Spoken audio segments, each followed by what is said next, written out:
Terima kasih Anda masih bersama kami. Bagi Anda yang baru saja bergabung, kami hadirkan kembali 3 berita utama hari ini. 1 DPO pembunuh Vina dan Eki bernama Peggy Setiawan alias Perong ditangkap tim gabungan Polda Jawa Barat dan Bareskrim Polri di Kota Bandung. Sindikat penjual hewan dilindungi ditangkap polisi di Garut. Sabu-sabu seberat 2 kg atau setara 3 miliar rupiah disita dari sindikat narkoba yang dikendalikan bandar dari balik lapas di Jawa Barat.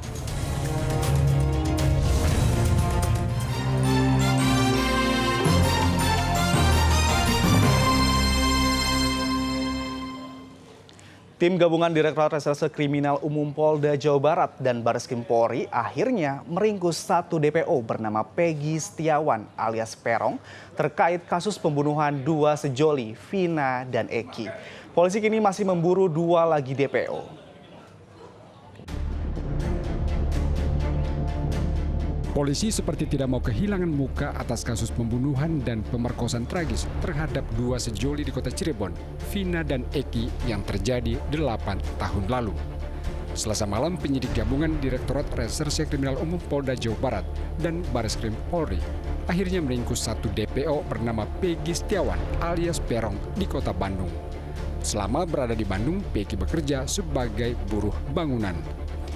Polisi langsung bawa Peggy ke Mapolda Jawa Barat untuk diperiksa secara intensif. Kami dari penyidik di Krimum Polda Jawa Barat bersama dengan tim Mabes Polri telah berhasil menangkap 1 orang terduga pelaku yang berstatus DPO sejak 2016. Ya, yang kita kenal dengan nama saudara Peggy alias Perong, atau saat ini kita berdasarkan informasi yang kita dapatkan bernama Peggy Setiawan, seorang warga Cirebon ya yang bekerja sebagai buruh bangunan. Tadi malam kita lakukan penangkapan, kita amankan di Kota Bandung. Jadi yang bersangkutan selama ini bekerja sebagai buruh bangunan di Kota Bandung. Diamankan pukul berapa, Bu?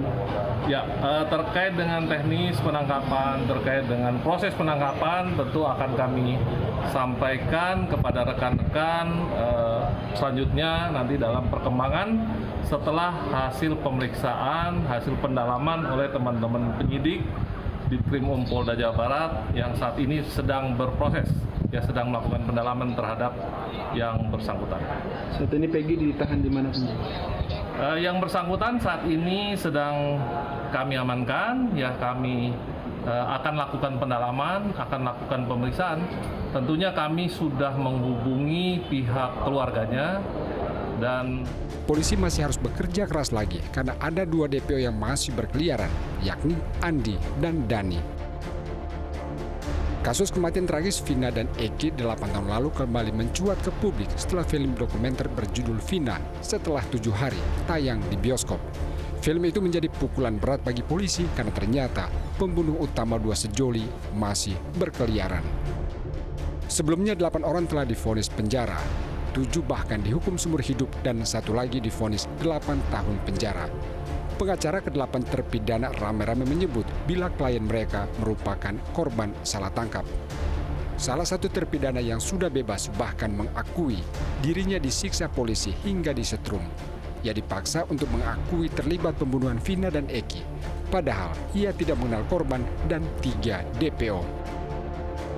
Muhammad Rizal melaporkan dari Kota Bandung. Lembaga Pelindungan Saksi dan Korban atau LPSK siap memberikan pelindungan terhadap saksi dan korban dalam kasus pembunuhan Vina dan Rizky alias Eki di Cirebon tahun 2016 silam. LPSK mendatangi kantor Direktorat Reserse Kriminal Umum Polda Jawa Barat untuk mendalami kasus pembunuhan 2 sejoli. Untuk saksi dan korban yang akan memberikan keterangan dalam kasus tersebut dipersilahkan melapor ke LPSK jika membutuhkan perlindungan. LPSK juga telah berkoordinasi dengan penasihat hukum keluarga korban Vina dan melakukan konfirmasi kepada sejumlah pihak di Cirebon. Sejauh ini kan udah ada 7 terpidana yang diperiksa nih. Tadi udah ada informasi dari Polda sendiri, Bu.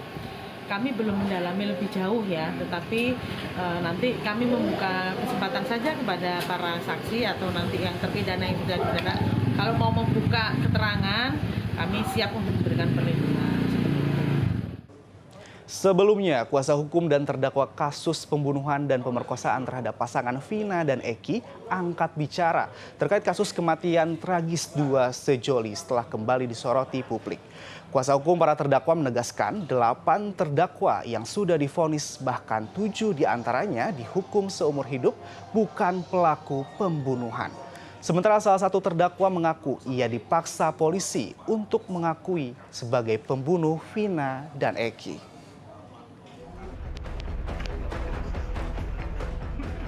Kasus pembunuhan dan pemerkosaan terhadap dua sejoli, Vina dan Eki, benar-benar memasuki babak baru.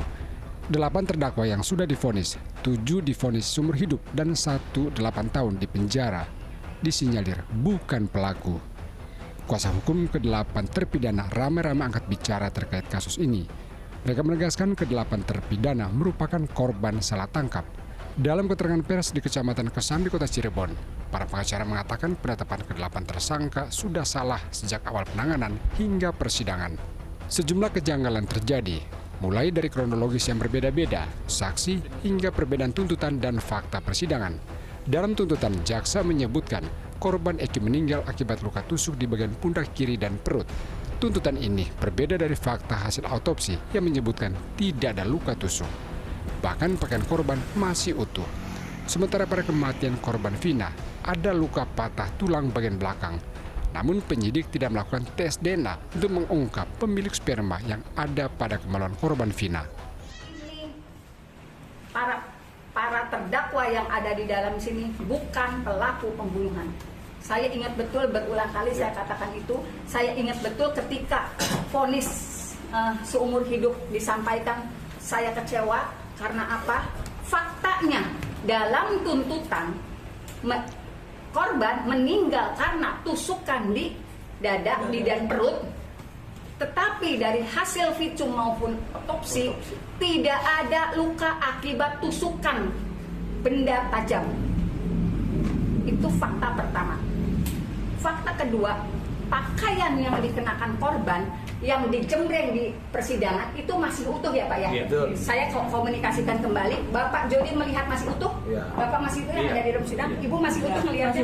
Masih utuh. Jadi kami semua dengan jasad Vina, Ibu digambarkan kematiannya sama karena benturan di belakang.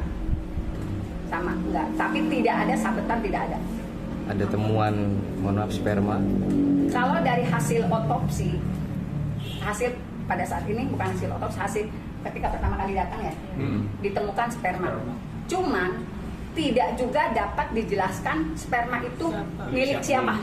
Dokter juga tidak bisa menjelaskan itu. Kalau otopsi ada pemerkosaan atau apa hasil yang di dalam persidangan tidak pernah bercerita masalah pemerkosaan ya Pak. Ingat nggak Pak? Di dalam dakwaan. Di dalam. Klaim tim pengacara diperkuat kesaksian salah satu mantan terpidana kasus ini bernama Sakat Tatal. Saka telah bebas setelah menjalani hukuman 3 tahun lebih. Saka menegaskan dirinya bukan pembunuh Vina dan Eki. Ia mengaku tidak mengenal kedua korban. Ia ditangkap paksa saat sedang mengantar motor ke pamannya. Ia kemudian dipaksa bahkan disetrom sehingga akhirnya tidak kuat.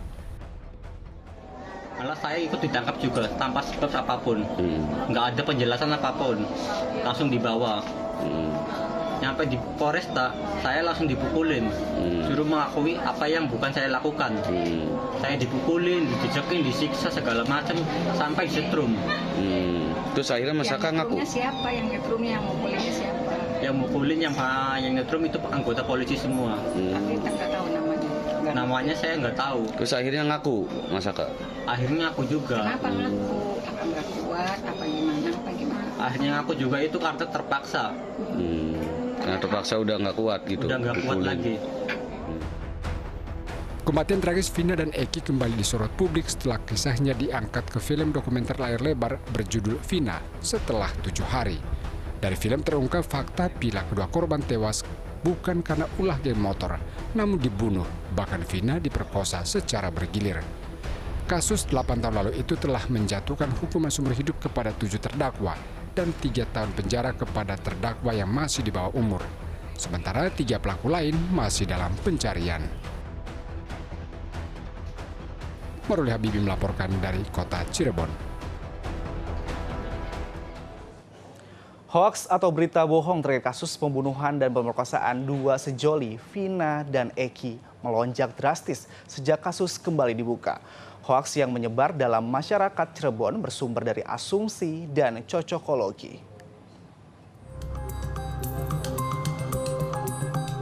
Ini adalah salah satu hoaks atau berita bohong terkait kematian tragis pasangan Vina dan Eki di Kabupaten Cirebon. Sejumlah netizen mengatakan anak mantan Bupati Cirebon terlibat dalam kasus tersebut. Namun keluarga telah membantah, bahkan menempuh jalur hukum membawa mereka yang telah menuding. Hoaks terkait kematian Vina Eki meledak di berbagai platform media sosial. Tim Cyber Hoax sekaligus relawan teknologi informasi dan komunikasi Kabupaten Cirebon menyebutkan ada 40 informasi hoax dari wilayah Kabupaten Cirebon terkait kasus ini. Ledakan berita hoax mencapai 1000%. Informasi hoax disebar secara acak yang menyerang akun pribadi pejabat atau anak pejabat. Pasca ada tragedi Vina ini, informasi hoax yang bersumber dari Cirebon meningkat cukup signifikan. Kami di relawan TIK Kabupaten Cirebon dan juga Kabupaten Cirebon Cyber Hoax mendeteksi ada peningkatan sekitar 1000% dari bulan-bulan biasanya. Kita biasanya 1 bulan itu hanya mendeteksi 1 sampai 3 informasi hoax yang bersumber dari Cirebon. Sekarang dari 1 kasus ini itu bisa sampai 40 informasi hoax yang tersebar. Belum lagi dalam 2 minggu ini ada 2 kasus lainnya, yaitu kasus pembunuhan yang itu juga membuat angka penyebaran hoax tentang kasus kriminalitas di Kabupaten Cirebon meningkat cukup signifikan. Masyarakat diimbau untuk bijak menyikapi berita hoax dengan cara tidak menyebarkan link berita yang belum terkonfirmasi kebenarannya. Jika tidak berhati-hati, masyarakat yang menyebar hoax bisa dijerat Undang-Undang ITE. Maruli Habibi melaporkan dari Kabupaten Cirebon. Kasus demam berdarah dengue di Kabupaten Ciamis meningkat signifikan. Pada tahun 2024, jumlah yang meninggal sebanyak 4 orang. Hal tersebut membuat pemerintah Kabupaten Ciamis gencar mensosialisasikan program 3M dan fogging.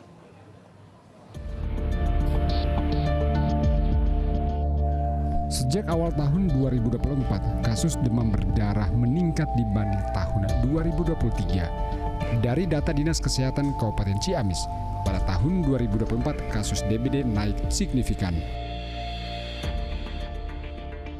Pada Januari 2023 tercatat ada 20 kasus, namun di Januari 2024 tercatat 58 kasus. Kemudian pada Februari 2023 tercatat 21 kasus. Di bulan Februari 2024 angka DBD meningkat tajam menjadi 151 kasus dengan 2 kematian. Pada bulan Maret 2023 tercatat ada 21 kasus DBD, sedangkan pada Maret 2024 tercatat ada 230 kasus dengan kematian 1 orang. Pada bulan April 2023 tercatat 26 kasus DBD, namun pada April 2024 tercatat 236 kasus dengan kematian 1 orang.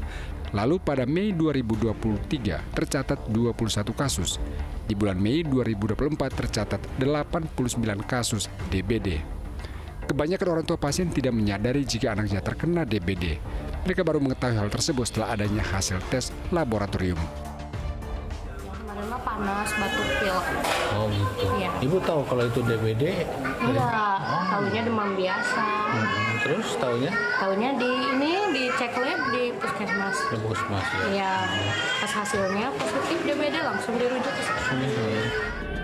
Meningkatnya kasus DBD pada tahun 2024 membuat pemerintah Kabupaten Ciamis gencar menyosialisasikan gerakan 3M serta hidup bersih. Dinas Kesehatan juga aktif melakukan fogging atau pengasapan di wilayah terdapat kasus DBD. Eko Setiabudi melaporkan dari Kabupaten Ciamis. Informasi tadi mengakhiri jumpa kita. Atas nama rekan yang bertugas, saya Agi Kurniasandi mengucapkan terima kasih atas kebersamaan Anda. Selamat beraktivitas dan sampai jumpa.